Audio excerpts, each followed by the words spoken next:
شوفوا كيف أنا بشرب القهوة.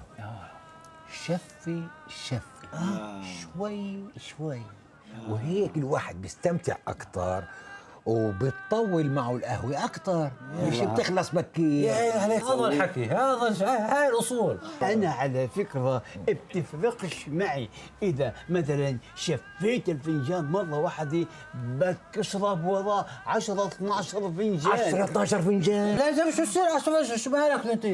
مش منيحة قهوة، بتعمل مشاكل. مشاكل شو حكي فاضت مشاكل شو؟ طبعا مشاكل صحية، بترفع ضغط الدم، بتزيد العصبية، بتقلق بالليل، قهوة بتعمل مشاكل. أي مشاكل بكفي، ليش هالهبل هذا؟ أي مشاكل عصبية يا سيدي يا أخي العزيز. ولك يا حبيبي مهلك يا حبيبي، شو طوط ليه نزل الزلمه ينزل غرضين على البيت وانت نازل طوط شو هالحكي؟ ما ينفعش. هدي الأول يا أبو سليم، عصباني يا زلمة. هدي يا زلمة، هدي. مهم جدا الواحد يحافظ على هدوء. باين عليك هادي. على فكرة أنا من يوم ما بلشت أشرب شاي تحسنت صحتي. القهوة مش منيحة، بعدين بلا مؤاخذة غالي. تصديقا لكلامه، عمي كان عمره 15 سنة وهو يشرب قهوة. احسب لي 8 فناجين. لحظة، 8 فناجين 8 قهوة فناجين. بيتوا قديش من ولما صار عمره 50 سنة مات بسبب القهوة. سكتة قلبية؟ لا، هو كان رايح يشتري قهوة من عند أبو خضر. شو خاص؟ قطع الطريق، قام شمطه باص طيره وبالآخر مات بحادث طرق. الله يرحمه. لحظة، شو خص الباص في القهوة؟ مش عشان القهوة مات بالحادث؟ لطش الباص. وهو القهوة. أنا بقول أحسن إشي الشاي. شو رايكم تشربوا بعد سخنة؟ شو شاي مش شاي يا زلمه يا ولد، هات لك 4 فناجين قهوه لجاي. لا ما فيش، لا خيا، لا بالدابس.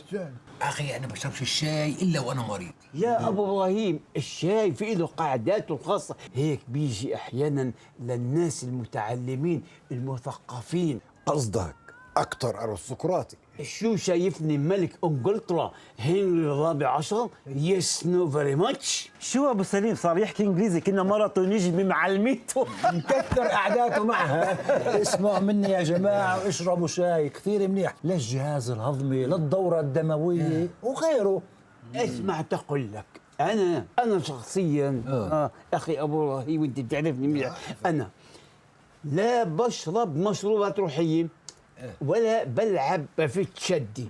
انا صار لي 30 سنه متزوج والشغله الوحيده اللي بعملها انا ومرتي كل صباح فنجان قهوه انا وياها، هي هاي الشغله الوحيده اللي بستمتع فيها انا وزوجتي. يعني هيك يا ابو سليم بعد 30 سنة زواج بنصحك تشرب شاي مع زنجبيل.